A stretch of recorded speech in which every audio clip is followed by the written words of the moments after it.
E aí, Bernardo, como vai?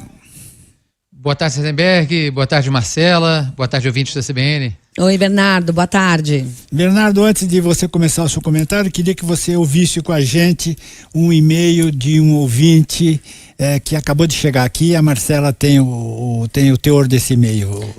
É o Léo Pinheiro, que nosso ouvinte. Tem a ver com o seu comentário, Bernardo. Por isso que a gente quer ler antes, porque nós já falamos sobre esse assunto aqui no início do CBN Brasil. É o Léo Pinheiro que diz o seguinte: assisti ainda, estou aqui na Zona Oeste no mesmo dia que fui ver o show de Caetano e Bethânia, em São Paulo.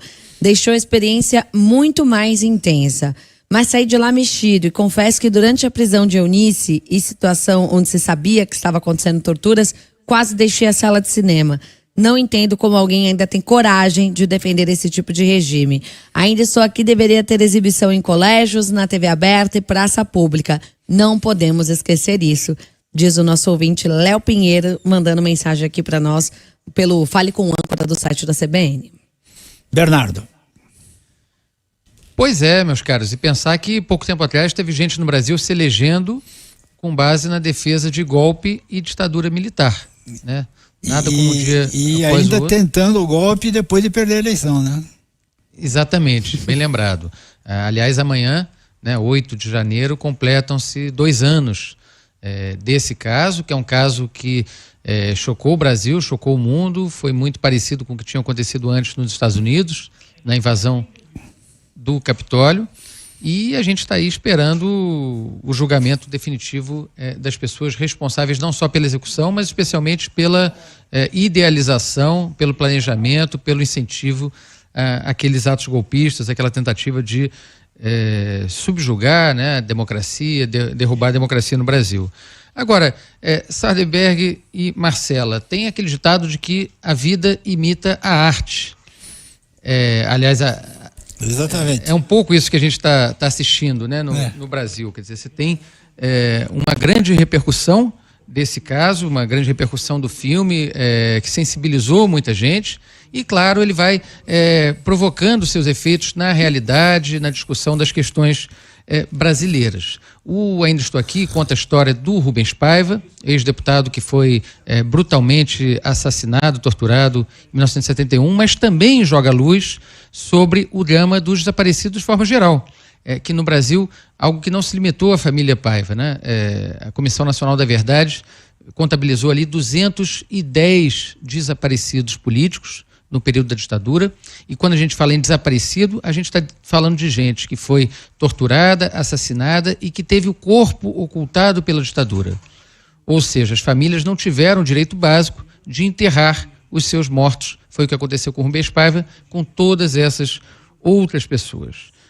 No final do ano passado, Sardenberg, ali naquele período já de festas, quase Natal, o ministro Flávio Dino assinou uma decisão que pode mudar um pouco o curso dessa história.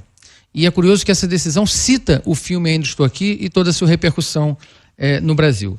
O Dino propôs a tese de que os crimes de ocultação de cadáver, ou seja, aqueles que estão ligados à morte dos desaparecidos políticos, esse crime de ocultação de cadáver não seja perdoado, não seja acobertado pela lei da anistia de 1979. E o que ele diz nessa decisão do dia 14 de dezembro? Diz o seguinte: olha, o crime de ocultação de cadáver é um crime permanente. Ele continua sendo praticado a cada dia que passa e o paradeiro desse corpo não é informado às famílias e às sociedades. Então, o ministro Flávio Dino, até peguei aqui um pedaço do voto dele, Sardenberg e Marcela, ele diz o seguinte, que o filme Ainda Estou Aqui tem comovido milhões de brasileiros e estrangeiros e que a história do desaparecimento do Rubens Paiva, cujo corpo jamais foi encontrado e sepultado, sublinha a dor imprescritível de milhares de pais, mães, irmãos, filhos, sobrinhos, netos que nunca puderam velar e sepultar seus familiares desaparecidos. Ele estava decidindo ali num caso que diz respeito à guerrilha do Araguaia. É uma ação penal que foi proposta contra o coronel, ação de agentes da ditadura envolvidos em outros desaparecimentos, entre eles o desaparecimento do ex-deputado Rubens Paiva.